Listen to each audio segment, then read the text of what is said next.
What's up, guys? It's your girl Haley Pro, aka the SoundChick here. Featured for today's interview, we have progressive metal band 9 Mile Silence. This band has some exciting news for you guys, which is they're about to release their new album, The Quarantine Chronicles. In honor of that news, I decided to take a look at a recent interview I had with the guys and maybe give you guys a chance to learn a little bit more about this band like I did. If you continue listening onto this interview, you can learn a little bit more about the band's new member, Alex Bias, who is now the new lead guitarist for 9 Mile Silence. We take a dive into their music, their personality of the band, both off the stage and on the stage, and much more. So if you're looking to get into some new music and a band that has a very lively and fun personality all around, definitely keep on listening. 9 Mile Silence will not let you down here.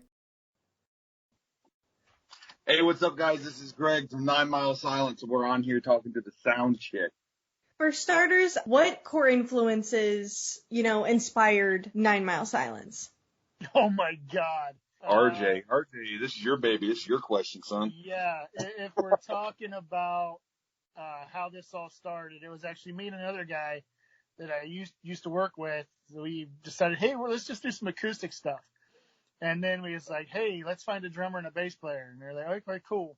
And then that lineup was really crazy. So the drummer was like a prog guy. Our bass player was a punk guy. I'm a straight metal guy. And the other guy was a blues musician.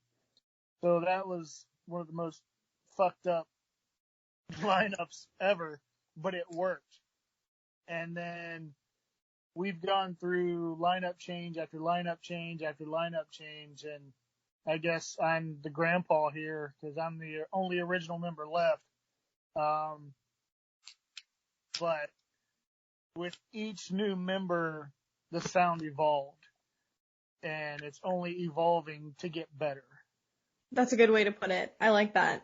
So having the current lineup for 9 Mile Silence now, what doors do you think could be open musically for the band? Hopefully not the back ones.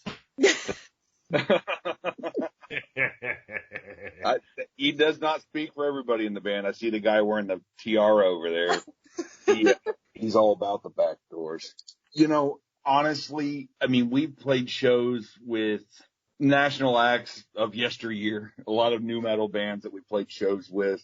Something, especially here in Ohio, that I've noticed that the metal scene has just petered out so hard in the last few years. And I'd like to see that change. And maybe we could be in that first wave of people trying to bring this rock and metal scene back to Columbus. Having been on stage with so many big acts, what are some other bands that you would love to play with or collaborate with? Ginger. Yeah. Nice. Tatiana's amazing. I love her. If I could only scream half as good as her, we might already be, a bigger deal. I don't know, guys. What do you think? Ginger's the one that's kind of like newer that really sticks out to me because I think that we would mesh well with their sound because they're proggy enough. I know one of the bands that I know a lot of the guys can speak for that are kind of local, that are upcoming, that we would have a chance to collaborate with or do something because Ginger's kind of like one of those dream collaborations because they don't even know who we are right now. But I would say The World I Knew out of Cleveland would be a fun one. We've been wanting to They're out do of something. Cincinnati. Cincinnati. So that would be one of the big ones. I've already played with them, bro. But collaborate. Do with it them. again. Actually do something together. Oh. Okay. I think for me, the top three for me to say, hey, let's do a show with these guys, and not in any specific order. Deftones would be an amazing show. Avatar would be huge. Yeah. And last but not least, blow the roof off of it with Slipknot. That's mine. Hell yeah. Yeah. Yeah. You should just do it with all of those acts. Same bill. Okay. That would be fine. Yeah. Hell of a show. Yeah. Do it. You set it up, we'll do it. Yeah, just get on the phone and, I'll call him up right now. Hold on. Yeah, I'll call Corey. He and I, we're real tight. I'm doing solo shit right now, but we'll make this work. I'm gonna just give him a call, like, hey, we done fucking around with that solo project. Let's get the knot back together. Right. For sure. Let's talk about the band's name for a second. How did the band's name come to be? RJ. That's actually the blast radius of a nuclear bomb. It's true. I didn't know that. I had no idea why we were named that for a long time. And then he's like, everybody within 9 miles is going to have Hills Have Eyes children. It's true. I mean, some people already have Hills Have Eyes children, and there was no. And they live in Kentucky. They live in Kentucky and West Virginia. Where you say you're from, RJ? So when people think about your band's music, what do you want to be remembered most for? My light up tutu.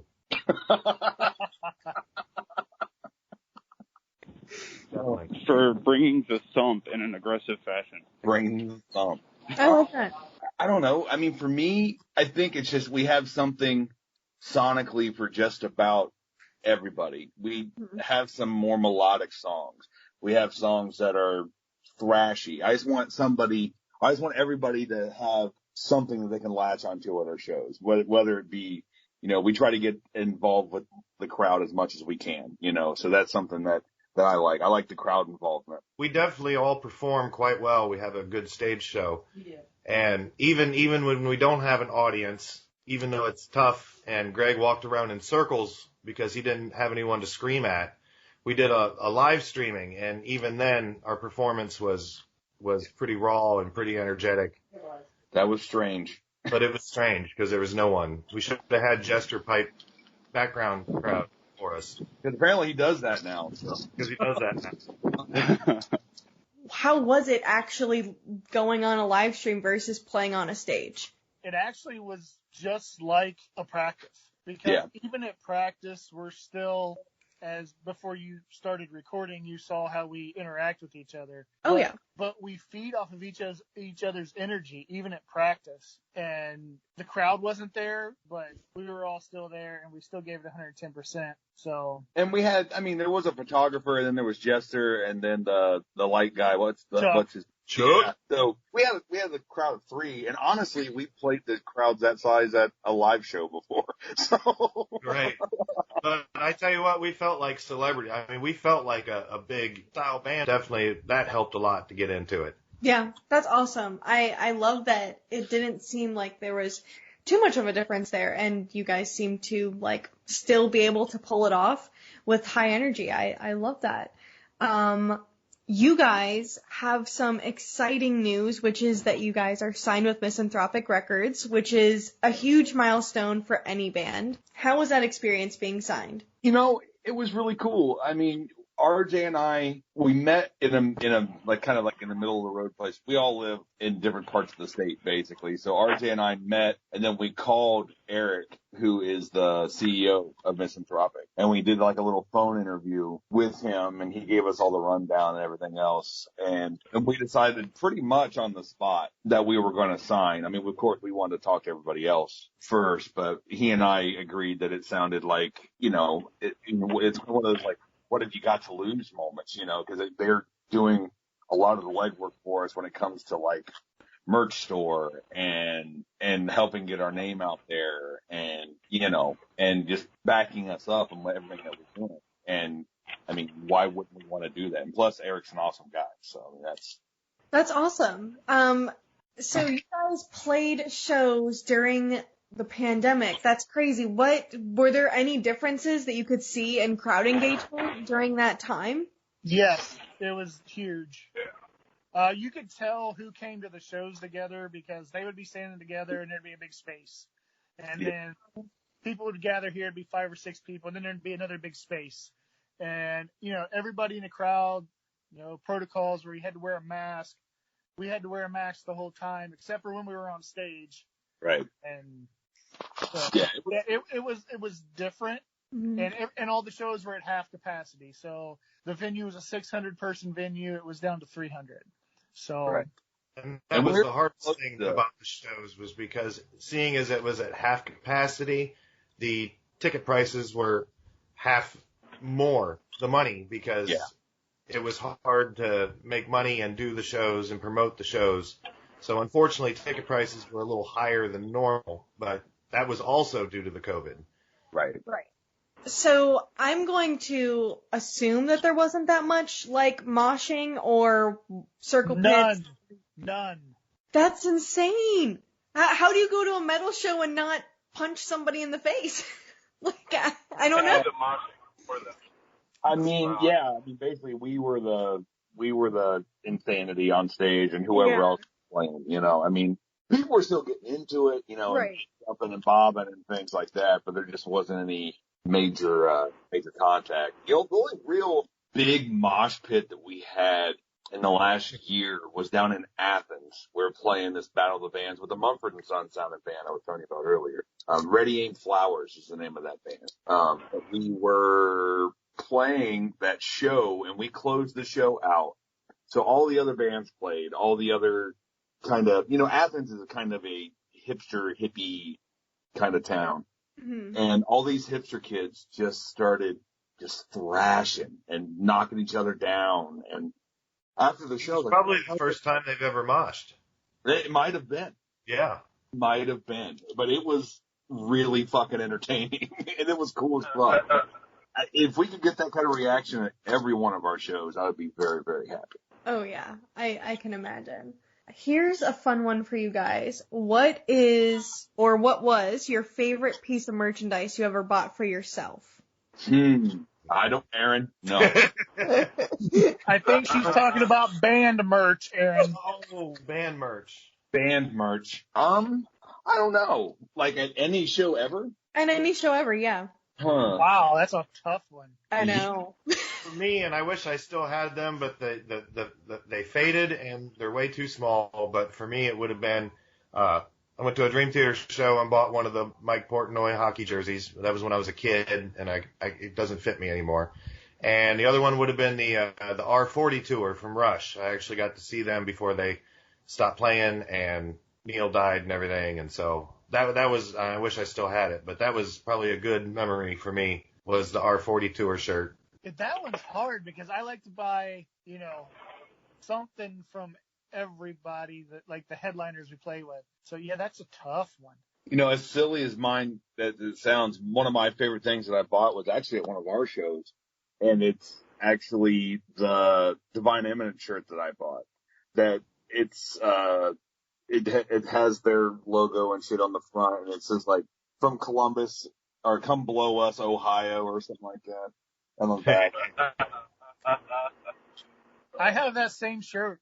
I know you do. We've worn it at different times on stage because we play with them all the time. So, gotta show the brothers some love, man. I'm gonna have to go with my Steel Panther Unicorn Rainbow shirt. Ooh. There you go. Sounds like a good one. Alex is still thinking about it. Well, I'm actually wearing mine. Oh, you're wearing yours. Yeah. Okay. I went to Toadie's 20th anniversary of Rubberneck. Yeah, I got to see them at the Grog Shop, and that was like one of the best shows I've seen in a long time. Outside of like the Slipknot Marilyn Manson show I went to a few years back. But yeah, those guys, they put on a hell of a performance, so I was super excited to buy their merch. I just like buying T-shirts. I'm a simple creature. I play bass and I buy T-shirts. Snap into bass. Scott likes turtles. I do like turtles. If I could buy a turtle T-shirt, I'd be perfect. I mean, I have one in my closet, bro. It's a Ninja Turtles T-shirt, but you know. I mean, what I'm just hearing is that you guys need to have a 9 Mile Silence, you know, turtle T-shirt on your next merch line. I mean, you know. A Kung Fu turtle. Kung Fu turtle. Yeah. See, what a lot of people don't know is that our boy RJ here is like a black belt in 3 different martial arts. So. What is the craziest thing you guys have ever done for music? Played a show with Aaron and a tiara and a fucking tutu. Yes. With rainbow thigh highs, fishnet thigh highs. As his balls fell out of his panties while he was double kicking on the drums. Yeah, so luckily, Alex wasn't here yet, so he didn't have to witness this fucking shit. He will witness it on November 21st. Fucker, wear some goddamn pants. He came. He's like, I'm gonna wear this rainbow tutu that lights up and a tiara. I'm thinking, all right, cool, that's fine, whatever. Do you do you, man? And the motherfucker shows up wearing like a Speedo, but it's like girl panties. And I knew exactly what size I was too. It's his shit's hanging out, and he doesn't have anything on under the tutu besides his fucking panties. Shit's hanging out. We had a guy running our merch table. His name's Kelly, who's an awesome dude. But He's our old drummer, actually. But it wouldn't have happened if it wasn't for RJ, because he's the one that says, hey, I think I got a tutu you can wear on stage. So it's his. No, that was for Greg, fucker. He created this animal. And now it's tutus and tiaras every show. I gave myself whiplash at my first show with these guys. Oh, he freaked There's the fuck also out. Freaked out. He's Tell like, the story, Scott. I mean, it's my first show ever. These guys are my first band, and I wanted to make a name for myself a little. And once I got comfortable and my knees stopped shaking, I just went ape it. And I ended up getting off stage and about falling over about 6 different times because it was smacking my brain into my skull the entire night. That was a fun It's always shit. nerve-wracking to get your cherry popped, but once you get started, it's a lot easier when it comes to playing the first show. Yeah. So I have one last question for you guys, and that is, having been a band, what is some advice you would pass down to upcoming artists? Don't do it. Every I interview. would say Every interview. the opposite.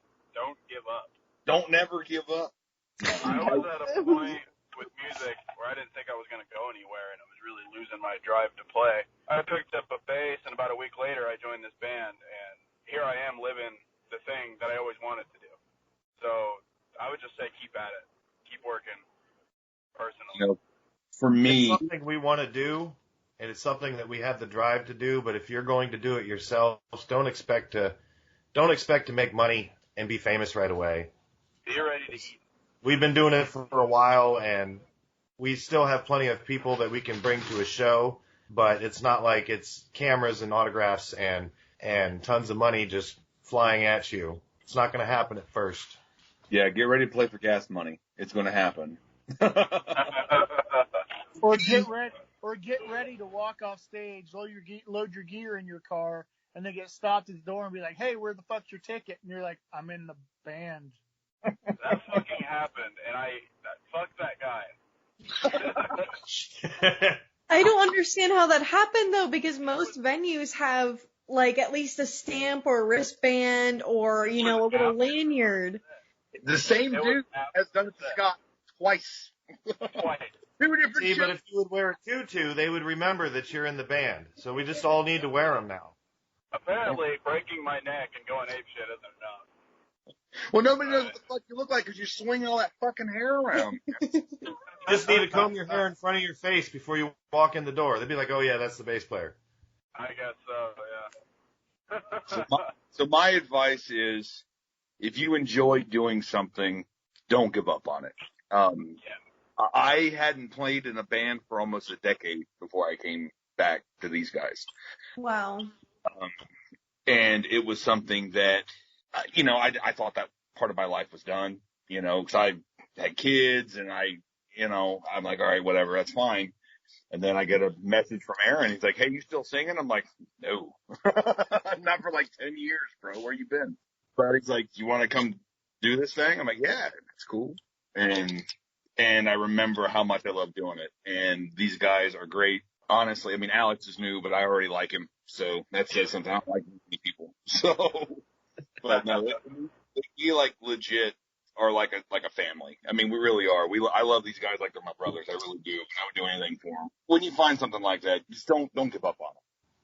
Hey guys, it's a SoundChick here again. I hope you enjoyed the interview with the guys from 9 Mile Silence. In the meantime, definitely make sure to go and check out their music on both Spotify or their YouTube channel. If you go to their YouTube channel, they have some pretty cool live show recordings that you can see there. Never Has Been and Ghosts are some really cool tracks to listen to from the band as well. And of course, be on the lookout for their new album to be released, The Quarantine Chronicles. This should be released by mid to late February, which is right around the corner, so definitely keep on the lookout for that. In addition to that, we have some more exciting news for you. This interview actually has a part 2, which involves some written answers from the band members. If you go to my website at www.thesound-chick.com/interviews, you can read more about what the band has to say about their upcoming project. As always, I enjoyed having you on this broadcast, and I look forward to having you on the next one.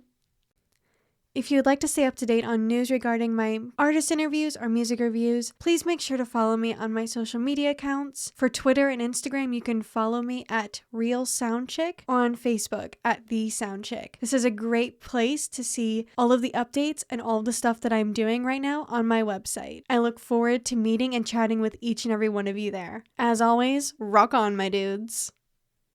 The views, thoughts, and opinions expressed by the interview subject belong solely to themselves and not necessarily the SoundChick or its sponsors. We thank you for tuning in and look forward to seeing you on the next broadcast.